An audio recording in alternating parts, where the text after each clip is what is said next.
भारत माता की, भारत माता की, छत्तीसगढ़ महतारी की, छत्तीसगढ़ महतारी की।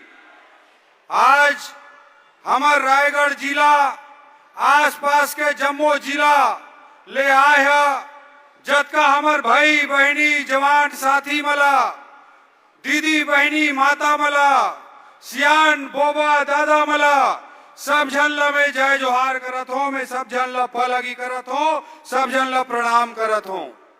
आज रायगढ़ के सौभाग्य के बात है कि देश के ही नहीं दुनिया के सबसे लोकप्रिय नेतृत्व रायगढ़ के धरा में पधारे बर आते।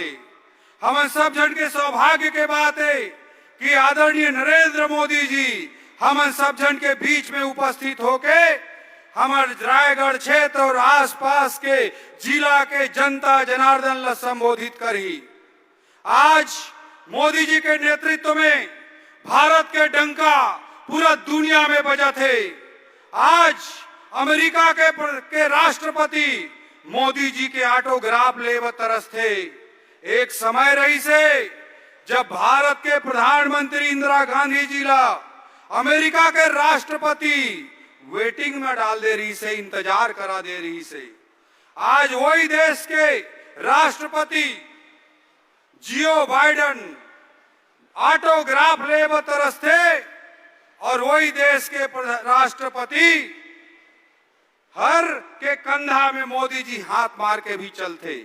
ऐसे भारत के मान सम्मान ला बढ़ाने वाला, पूरा दुनिया में भारत के डंका बजाने वाला आदरणीय नरेंद्र मोदी जी आते। नरेंद्र मोदी जी नेतृत्व के रूप में पाके न केवल भारतीय जनता पार्टी के कार्यकर्ता अपने आप ला धन्य महसूस करते, बल्कि पूरा भारत देश के जनता अपने आप ला धन्य महसूस करते। दबी जुबान से कांग्रेस के साथी मन भी आज नरेंद्र मोदी जी के लिए खुला तारीफ करते। ऐसे नेतृत्व हमारे बीच में आज आते। दूसरी तरफ हमारे छत्तीसगढ़ में देखा था कि पूरा माफिया राज चलत है। रेत में माफिया, कोयला में माफिया, सीमेंट में माफिया, पीएससी में माफिया, डीएपी में माफिया, यूरिया में माफिया, रोजगार में माफिया, भर्ती में माफिया, गोबर में माफिया, गोठान में माफिया, हर जगह माफिया राज अगर कोई स्थापित करी से तो छत्तीसगढ़ में भूपेश बघेल के नेतृत्व वाला कांग्रेस के सरकार करे है। सब तरफ से पैसा लूट लूट के गांधी परिवार के जेब ला भरे के काम करत है। आज ऐसे कोई सी वर्ग नहीं है जो लेमन ठगे के बूता नहीं करत है। दीदी बहनी मला कह रही स्व सहायता समूह के कर्जा माफ करबो, नहीं करीन। शराबबंदी करबो कह रही, नहीं करीन। रेडी टू ईट के बूता ला छीन के ले लीन। शराबबंदी करे के बजाय शराब के होम डिलीवरी चालू कर दिन। गांव गांव में कोचिया चालू कर दिन। युवा मला 2500 रुपया बेरोजगारी भत्ता के नाम पे ठग दिन। बुजुर्ग मला 1000-1500 रुपया पेंशन के नाम में ठग दिन। किसान मन का वो रकबा कटौती नहीं सुने रहीन। डीएपी में यूरिया में माफिया नहीं महसूस करे रहीन। आज किसान ला भी त्रस्त कर दीस। आज कोई ऐसे वर्ग नहीं है जो लेमन ठगे नहीं है। कर्मचारी मन रोआत हैं, युवा मन रोआत हैं, महिला मन रोआत हैं, बुजुर्ग मन रोआत हैं। और आज सब जन मौका के इंतजार में है कि जैसे समय यही भारतीय जनता पार्टी कमल के चिन्ह में निशान में वोट दे करके भारतीय जनता पार्टी ला आशीर्वाद दे करके छत्तीसगढ़ के जनता जनार्दन एक कांग्रेस के सरकार ला उखाड़ के फेंकी। एक कोयला चोर वाला उखाड़ के फेंकी। ये शराब के माफिया वाला उखाड़ के फेंकी। ये रेत के माफिया वाला उखाड़ के फेंकी। 16 लाख गरीब के आवास छिनोया वाला उखाड़ के फेंकी।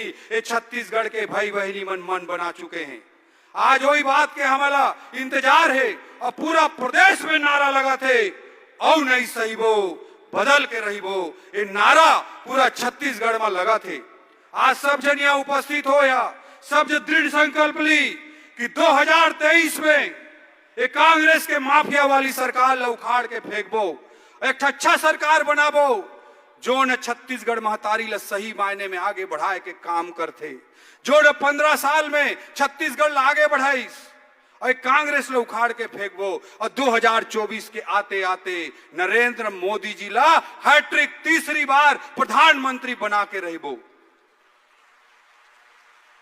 सन 2000 में हमारे छत्तीसगढ़ राज्य के गठन हो रही, ओकर बाद 3 साल कांग्रेस ला मौका मिली राज करे के। ये 3 साल में अत्का अत्याचार एमन कर दिन कि 3 पंचे 15 साल तक छत्तीसगढ़ के जनता मतलब सत्ता ले बाहर कर दिस। इधर ही गलती से 5 साल के लिए मौका पा गए हैं, अतकी भ्रष्टाचार कर दे हैं कि इधर ही 5 पच्चे 25 साल के लिए जनता मतलब सत्ता ले बाहर कर ही। अभी में एक एसडीएम ला फोन करें कि तोर यहाँ नामांतरण बंटवारा सीमांकन सब में पैसा चला थे, ऐसे बोलते हैं, बात सही है कि गलत है? एसडीएम मोला बोलिस कि हाँ सर बात सही है।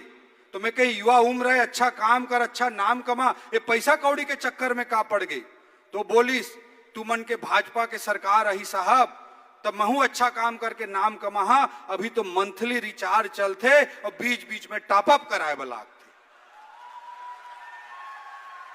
ऐसे थाना, तहसील, जनपद सब में भ्रष्टाचार फैल गए हैं। इला हमला जनता जनार्दन ला मुक्ति दिलाना है। आज संकल्प ली, भारत माता की, भारत माता की, नरेंद्र मोदी जिंदाबाद,